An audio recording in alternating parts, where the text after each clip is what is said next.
What's up guys? Day 2 of the Great Philippine Overland Loop. Nandito kami ngayon sa Kalibo. And kung makita nyo dyan yung mga rigs. So today mag-explore kami ng Kalibo. May mga pupuntahan lang side trips. And then we will go to Iloilo. Pero for now, dito muna kami sa Kalibo. And then hinati daw yung dalawang group. Meron mag-off-road. And then yung isang group mag-visit ng ibang spot. So kaya hinati sa dalawa. So samahan nyo kami guys. Kung hindi nyo pa napapanood yung episode 1, yung day 1, check nyo. And then samahan nyo kami sa 20 days na adventures namin kasama with Moto Testo. Let's go! Good morning everyone. So welcome to the Atatihan town of Kalibo, the capital town of Aklan, kung saan I will very happy po na napunta kayo dito sa Aklan to explore yung mga tourist attraction natin, which is malaking bagay po for our tourism industry in the province of Aklan, especially in the Atatihan town of Kalibo. Maraming salamat po sa inyo. I am Councilor Ronald Marti of the town of Kalibo.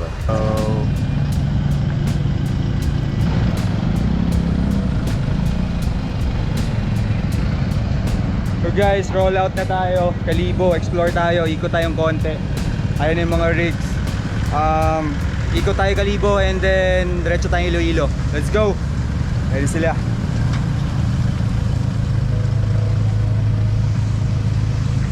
Let's go! Ayun yung mga rigs. Sila. Sama natin yan. Ito. Ayan si sir. Ayun tayo. Ayan. May iwan na tayo. Tara na. May iwan na tayo. For the Costa,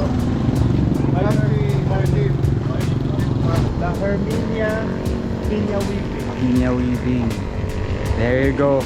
Sama namin si Sir SP at si Cap. Hi Cap.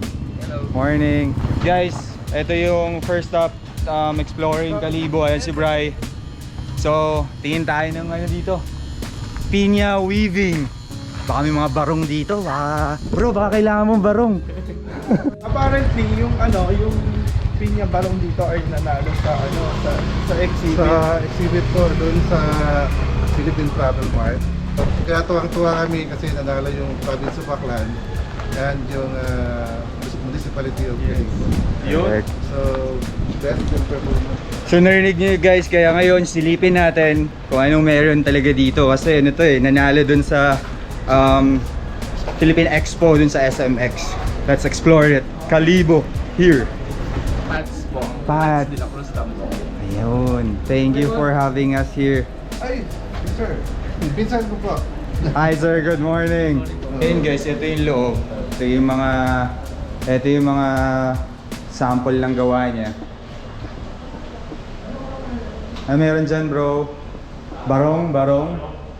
Yung may biyak daw dito, bro. There are. Yan. Mga paintings. And then, na rin sila award-winning na rin talaga. Award winning. Tsaka,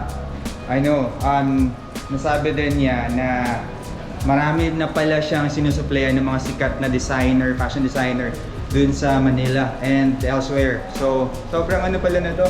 Sobrang sikat na low-key lang. Pasok tayo ngayon guys dito sa weaving area nila.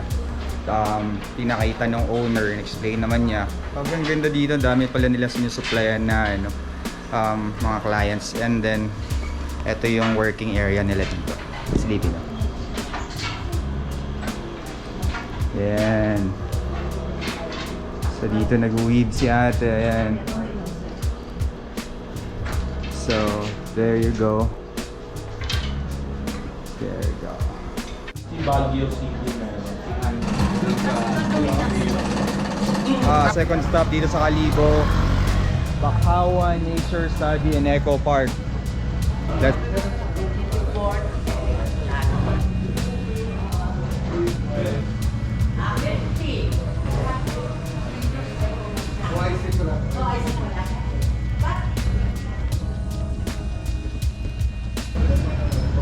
provincial ako party list. Second and third. So So guys, nandito na tayo sa loob ng Ati-Atihan Museum. Nandito yung mga ginagamit for the Ati-Atihan street dance. Ayan. Tapos pina-experience din sa atin. Yan po. Mahirap ha? Yun o. According po sa National Commission for Culture and Arts, the mother of all Philippine Festival po is the Kalibo Santo Niño Atiendan Festival. Po yung pinakananay of all the Philippine Festival. With due respect po ha, with the other festivals all over the Philippines. Miraculous po yung Santo Niño namin. Doon pa po humingi ng aking tatlong anak. Saan yan, ma'am? Saan yan, mamaya? So guys, if pumunta kayo dito, miraculous din yung Santo Niño. Miraculous. So, I mean, yung para sa mga believers, pwede kayo pumunta dito. Meron silang mga dolls dito na made out of pinya daw. So, dami mga gowns, daming exhibit dito, paintings ng mga competition nila. Tapos, ito yung mga ginamit for competition din. Yan. So, ganda. Dami kang makikita dito about Ati-Atihan Festival. So, if you're in Kalibo, make sure to stop here guys. Marami kayong matutunan, makikita. Let's go. Let's go to the next one.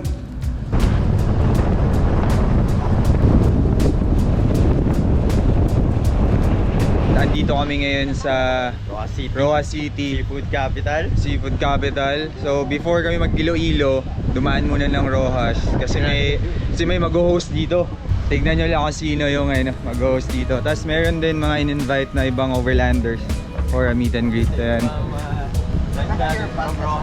Ayan sila. Hi. Thank you. And so yung spot dito By the bay. is by the bay. Wow! Let's go! Solid nung restaurant na nandito. Solid, sobrang ganda. So ito. Ayan.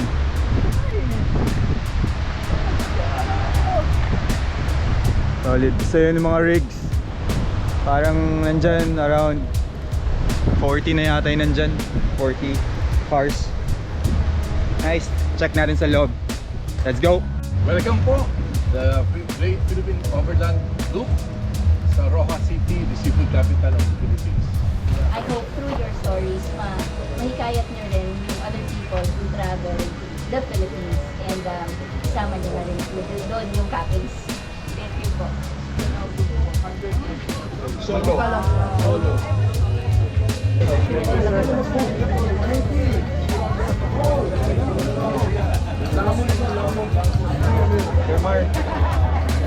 We're the Lost Boys po kami dalawa.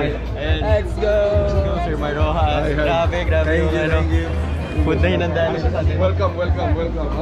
Ito yung kasag na deep sea crab dito. Deep sea crab. Ito yung alimango, yan yung nakukulture. Ito hindi ito nakukulture. Tapos ito po yung best barbecue in Rojas City. Oh! Definitely we'll try that. Yes. Bitoy's barbecue. Bitoy. Yes. Boodle fight galore. Ang sabi mo dito? Ito yung gusto ko matry bro. Pakita natin sa atin. Ito, pitik yan, pitik. Oo, seasonal daw kasi yan. Pitik. Rock lobster. Well. Meron pa isa dito bro. Yan. Considered to seafood. Seafood. Yung baboy na yan. Lumalaway din naman daw kasi yung baboy.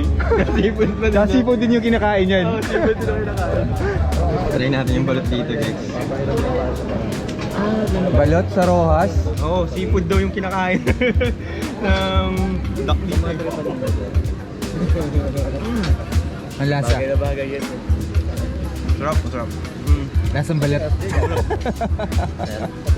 Cheers! Lasang balot naman.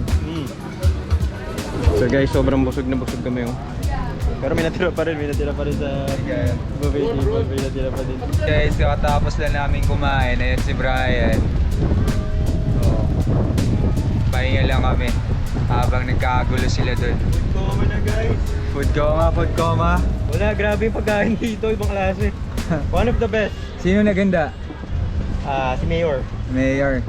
Tsaka yung mga local officials. Local officials. Yan. Board members. Board members. And- So, welcome talaga. Welcome na welcome yung The Great Philippine Overland Loop. So- Nakakatuwa kasi ang dami palang enthusiast dito ng overlanding. Nagpapakitaan nga sila ng rigs dun eh. Grabe, no? Ah. Papataasan ng budol ng gastos. Kung Ah. magkano ng gastos sa rig. Ibang klase, guys. Wala kami masabi sa mga setups nila, yung mga kinabit nila sa auto. Solid, nila. solid. Grabe. Ayan. Sobrang chill ng spot guys. Rojas. Capiz Rojas, no? Tama ba? Capiz. Capiz Rojas. Basta Rojas, mention ko na lang or lagay ko na lang yung name ng spot na to. And After dito, diretso na kami ng Iloilo. And then, I guess that's it for day 2. Dito na kumain, oh. Di ba? Masarap po. Kalimango. Bangipon. May manok pa. Tapos, fresh buko. Loto soft drinks. Yes to buko. Yun! Daming tira yung sa buffet. Hindi kinaya ng group. So, bound to Iloilo. Thank you, thank you. Thank you po. Let's go guys!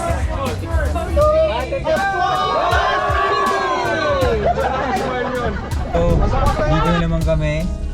Mag-share lang kami ng experience namin dito sa Philippine Loop na ginawa na in-organize ni Mototesto, Fast Cut, and Petron. Ganun kadali na lang mag-inter-island ng nakakotse. Correct, correct. Actually, kung dire-diretsuhin mo, mabilis lang eh. Let's say yung Luzon ka to Mindanao, tapos yung kung isipin mo hassle yung Magro-Roro. Hindi. Hindi eh.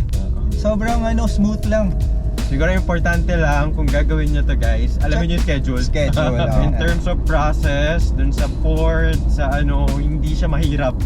Sobrang smooth lang lahat. Safe, Number 2, actually bro, hindi comfort. I mean, comfort. be honest. Ano True. yun, we'll just share yung experience, honest opinion and yung personal experience talaga. Correct. Number 1 siguro, safety. Yeah, panalo yung safety kasi Point A to point B, nakakarating naman. nakakarating naman. Number 1 yun. Pero kasi napakaganda kahapon dahil may nakausap tayong taga Fast Cut. Actually si Captain mismo. Si Captain mismo. Oo, brand new pala lahat ng vessels nila. Diba, hindi sila nagre-recondition lang. And yung mga safety Features. Oo. if ever may mangyaring hindi maganda. Like yung lifeboats nila, more than enough for the total number of passengers and crew. Correct. Yun. Kung cleanliness, approve din sa akin. Kasi medyo isa yan sa tinitingnan natin.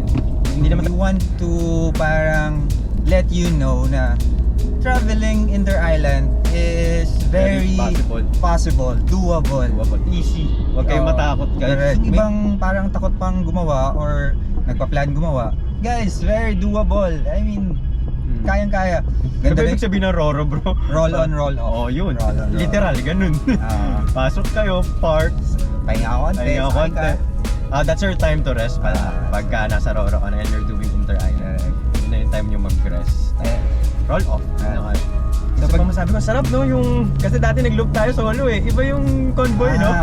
Siguro one of the best experience so far. Or less. 20 plus cars kami na bumabiyahe. Solid, alam mo yung ang saya, and very well organized, kaya smooth lang lahat. Galing ni Mototesto. Galing ni Sir Tim ng Mototesto. Hands down, thank you for inviting us. And bro, hindi ko alam kung mag-upgrade kami or magta-transition kami into overlanding rig.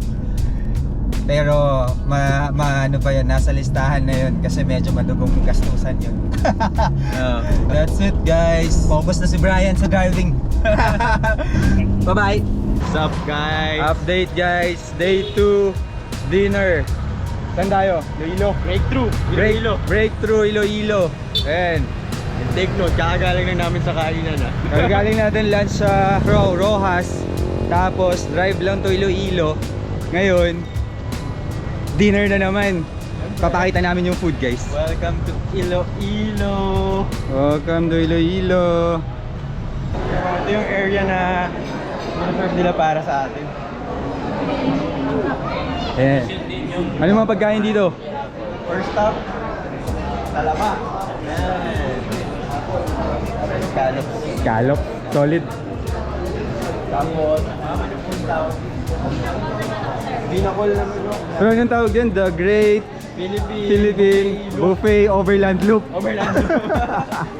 Kakaiba, buko po ba yun? Yes, sir. Binakol. Rice, pancit, candy fruit. Sorry, galing lang tayo Boodle fight ha. Kakagaling lang natin. Medyo bawal magutom sa loop na to eh. Tapos sipon ulit, squid, sa tanigi. Tanigi. Ito pa malaki to ah. Ano po? Blue Marlin. Bro, ito laging wala sa sa meal natin. Breakfast, lunch, dinner, lechon. Pang-apat na lechon na to in 2 days. In 2 days. Kaya medyo control tayo ngayong gabi. Siguro tikim lang tayo. Kabilang side. Ano meron doon? Ano meron dito? Guys, ito yung mga kasama natin Ayan. sa loop. Yan sila sir and ma'am. Pascat team and then yung loop. Yan.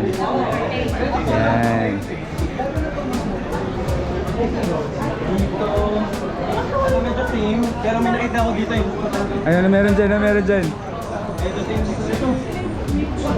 Hey, dami. Wow. Oh. Meron tayong lobster ulit.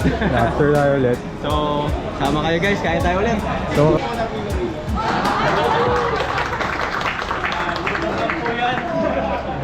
pagod na yung mukha oh. Guys, so dito kami sa Iloilo ngayon. Dito kami mag-check-in. Tapos bukas, babiyahin naman kami to the next destination. Grabe Diba? no? Ang bilis, grabe. Saka ba na? Pagod ka sa biyahe o sa kain? Sa kain ako napagod. Pero Dito, guys, guys. imagine, 2 days, Iloilo agad. 2 days Iloilo agad. Ayan guys, dito kami naka-check-in. Diversion 21 Hotel. So, ano na, we're gonna end this 2-day Day 2 18 more to go. adventure dito. Magpapahinga na kami, medyo pagod na kami. Pagod na kami kakakain. Dito daming dalaw. Mag-ibang bansa to eh. Ano lang te? Side trip. Side trip no? Diretso na airport. Diretso Diretso international flight.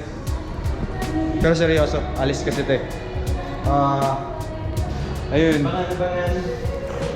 Pakita namin kwarto. Hanggang kwarto na to. Hanggang kwarto na. Pero second floor lang naman tayo. Second floor lang. So yung masasabi mo ngayong day 2 bro? Kamusta? Day 2 is kain day. Parang na-realize ko na hindi overlanding pinunta natin. Kainan. Laging buffet. Pang-apat na lechon in 2 days. Well. 2 to 7 to the right. 2 to 7 to the right. 2 to 7 to the right. Right to left. Solid yung Alam niyo ba guys, quick background lang. Hoteliers kami dati. Yep. Yung namin. 40 namin to. Magpitpit ng Magbagahe. bagahe. So concierge kami dati. Search kami. For the longest time, almost 10 years kami dalawa sa Hoteliers. hotelier. Ito na yung Shout out sa mga hoteliers dyan. Mga ano namin. Mga tropa. And idol. 227. Ano yung room natin? Sure, this will be your room. Sige nga wo. Ano mo nga ako bro? Tawag dito. Room tour mo nga ako dyan. Insert. Hindi naman marunong. Wala. Ay, sa baba. Ayan, top. Yung... Tinatagalan pala. Tapos bro, sabi kasi training dati sa hotel, pagpapasok ka daw, iikot ka lang ganyan. ganyan ba yun? Pangalan ba yan? 5-star pang Forbes ba yan? Forbes, welcome to your room. Okay, sige. So nakalimutan ipasok yun. Welcome to your room, sir. Thank you. So, this will be your room. CR. So ngayon, medyo maganda yung accommodation namin dito sa Iloilo. Uy, 1 bed! 1 bed, mo? Kaya kapal na naman tayo mo Pero, may view ba dyan? May view ba? kasi nasa second floor lang kami guys eh. Wala, building. Walang view. Walang view. Okay. So, Yan lang guys. guys, magpapahinga na kami. Subaybayan nyo, 18 more days. Yep. Stay updated, follow lang guys. And like and subscribe or whatever. Salamat sa suporta guys, yung mga nagko-comment sa page na nakikita kami. Shoutout sa inyo, solid suporta. Thank you. Medyo mahina ng signal kaya hindi kami nakaka-reply pero pag may chance, Re-reply kami. Pag may chance, upload namin lahat ng mga kuha namin. Bye guys! Day 2 done! Bye-bye!